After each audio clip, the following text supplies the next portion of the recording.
પાટણ જિલ્લાના શંખેશ્વર તાલુકાના ઇસ્લામપુરા ગામે ચોરીની ચોંકાવનારી ઘટના સામે આવી છે. રમીલાબેન લાલાભાઈ ઠાકોર નામની વિધવા મહિલા આજે સવારે લીંબુડી વીણવા મજૂરીએ ગયા હતા.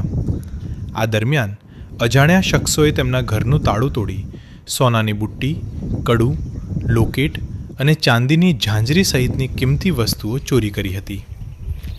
મજૂરી કરીને ગુજરાન ચલાવતા પરિવાર પર આફત આવી પડી છે.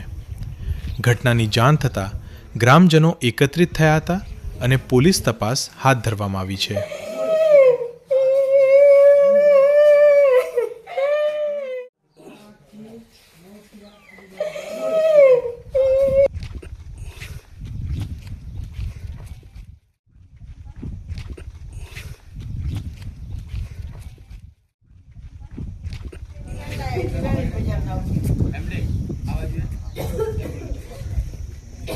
આ બિલ પડ્યા બધા